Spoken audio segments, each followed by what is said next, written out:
Hello.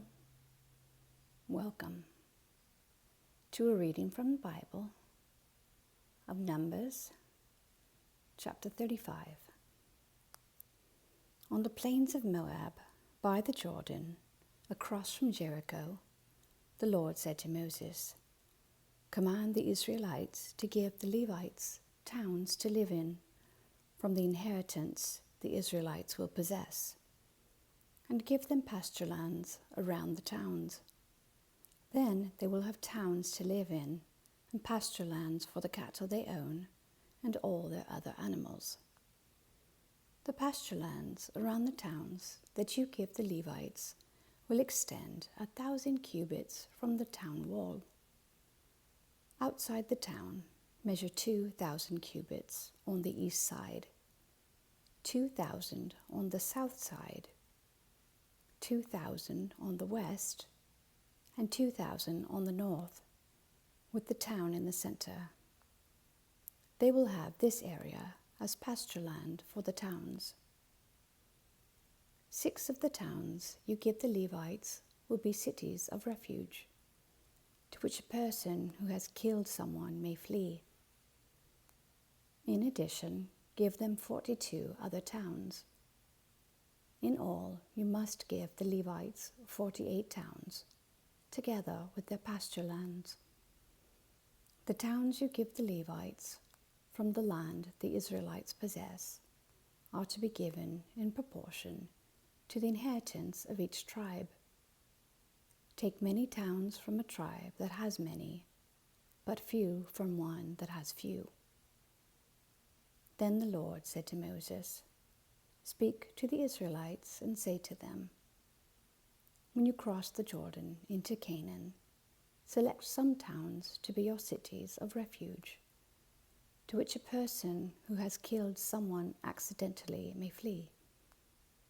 They will be places of refuge from the avenger, so that anyone accused of murder may not die before they stand trial before the assembly.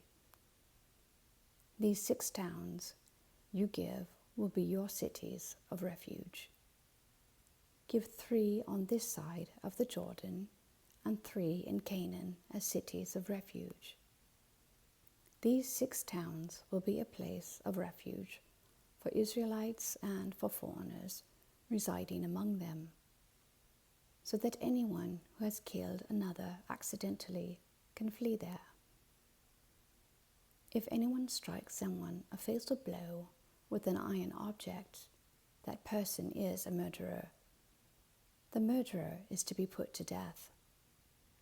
Or, if anyone is holding a stone and strikes someone a fatal blow with it, that person is a murderer.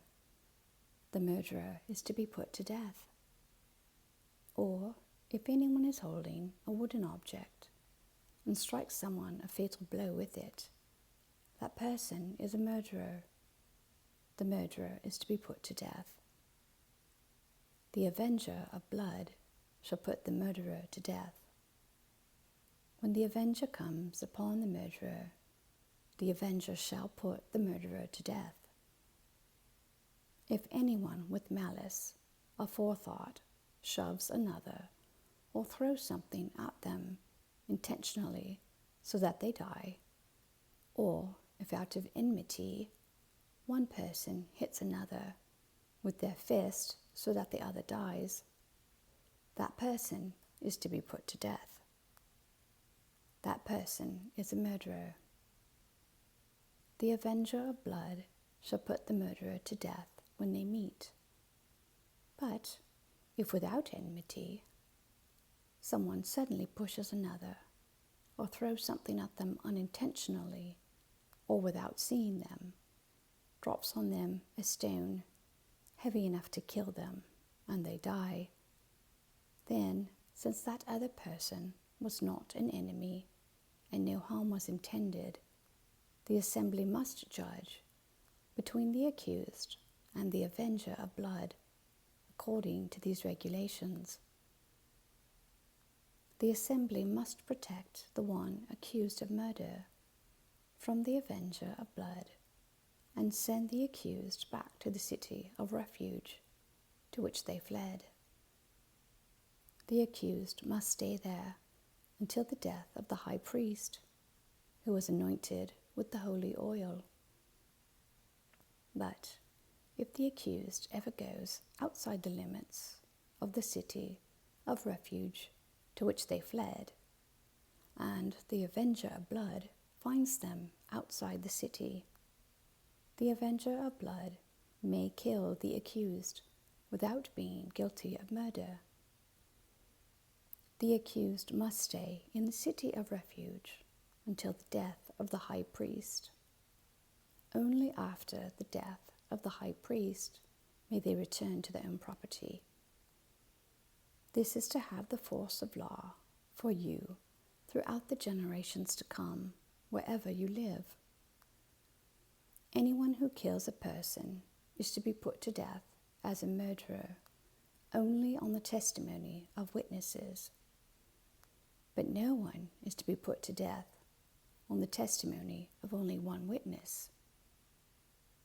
Do not accept a ransom for the life of a murderer who deserves to die. They are to be put to death. Do not accept a ransom for anyone who has fled to a city of refuge, and so allow them to go back and live on their own land before the death of the high priest. Do not pollute the land where you are. Bloodshed pollutes the land, and atonement cannot be made for the land on which blood has been shed, except by the blood of the one who shed it. Do not defile the land where you live and where I dwell, for I, the Lord, dwell among the Israelites. Amen.